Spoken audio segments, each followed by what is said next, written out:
जी।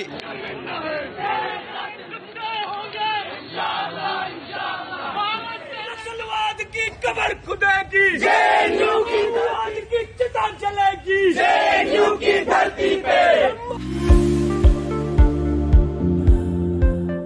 नमस्कार, मैं हूं नवीन झा डेली न्यूज अपडेट से। दोस्तों, 9 फरवरी को क्या होता है पता है आपको?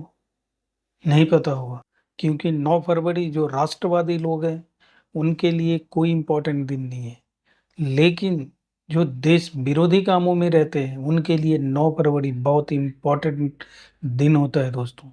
और 9 फरवरी वही दिन है जिस दिन जेएनयू में नारे लगे थे। नारे क्या लगे थे आपको सब याद होगा।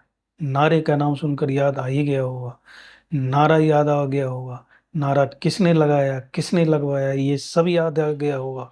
उसके साथ बाद में क्या हुआ वो भी याद आ गया होगा। जी हाँ दोस्तों, 9 फरवरी को बरसी होती है जो पार्लियामेंट पे अटैक हुआ था उसके दोषी अफजल गुरु की। अफजल गुरु को उस दिन फांसी हुई थी। और जो राष्ट्र विरोधी तत्व हैं, जो राष्ट्र विरोधी लोग हैं, वो उस दिन बरसी मना रहे थे जेएनयू में। यूं तो जेएनयू पहले से ही माओवादी और मार्क्सवादियों का अड्डा रहा है, लेकिन ये लाइट में नहीं आता था दोस्तों। ये वही कांड था 9 फरवरी का जिसके बाद पूरे देश को पता चल गया कि जेएनयू देश विरोधियों का अड्डा है। और उसमें नारे क्या लगे थे ये आपको सुनना चाहिए। अगर आप भूल गए हो तो आइए मैं याद दिला देता हूँ आपको।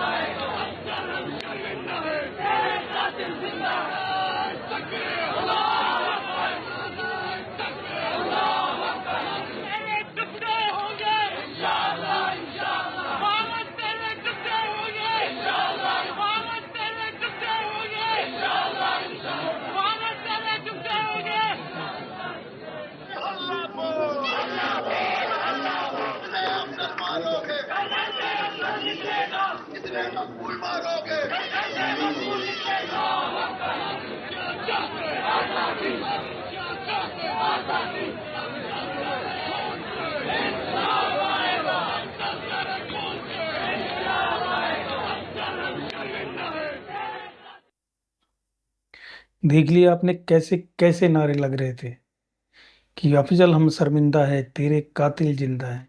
कौन है अफजल का कातिल?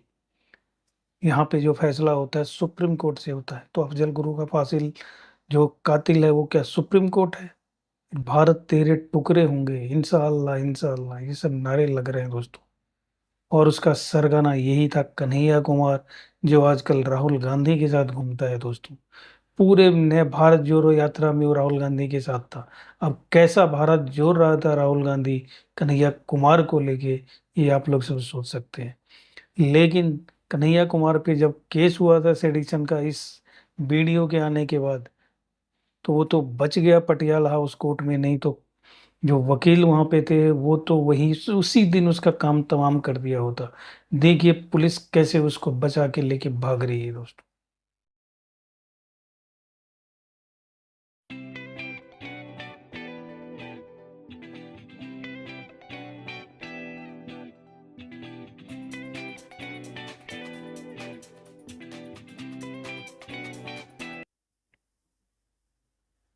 ये बच गया उस दिन दोस्तों।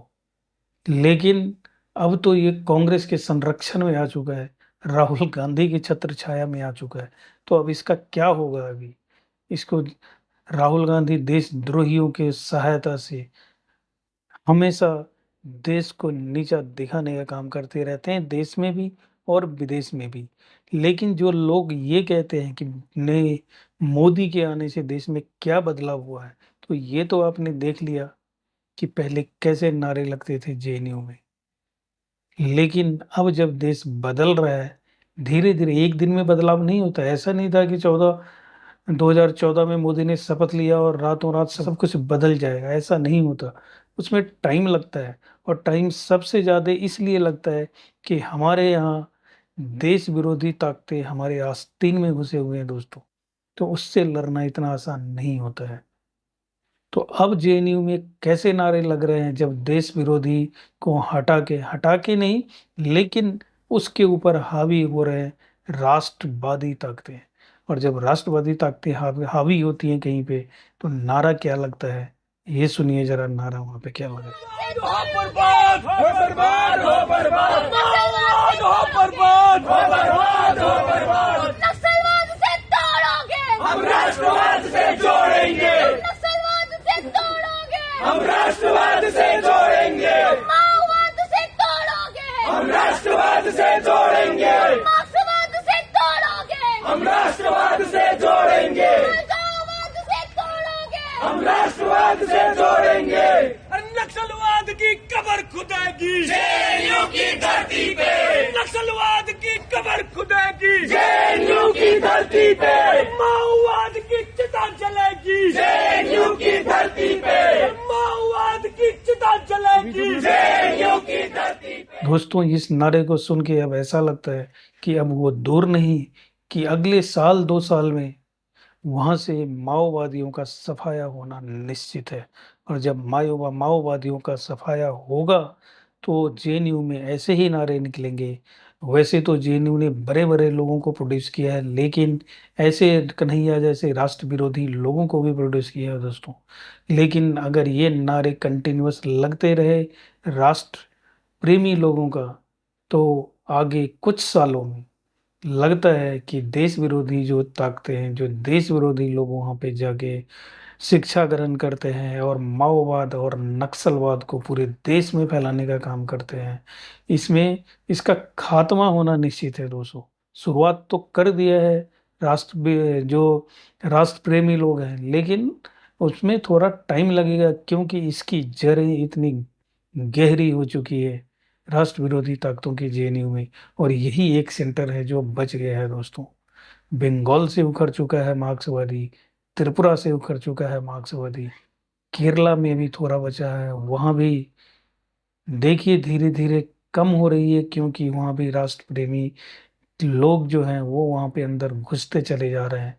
आरएसएस का वर्चस्व धीरे धीरे बढ़ता जा रहा है। तो और ये लास्ट में यही जेएनयू बचा हुआ है, इसका भी खात्मा। और अगले आने वाले कुछ दिनों में ये जो ताकतें हैं मार्क्सवादी और लेनिनवादी लोग, इसका खात्मा निश्चित है। लेकिन इतना सब बोलते हुए मुझे अभी याद आ रहा है कि दिल्ली में जो सरकार की मुखिया बन रही है आतिशी मारलेना, अरे वो तो दोनों का मिश्रण है। और दिल्ली की देश की छाती पर बैठ के राज करेगी दिल्ली में आतिशी मारलेना, मार्क्सवादी लेनिनवादी से प्रभावित होकर उसके माँ बाप ने उसको दोनों को जोड़ के मार लेना बना दिया दोस्तों। और ये तो हमारे को सालों तक सालता रहेगा, जब तक ये आतिशी मार लेना रहेगी।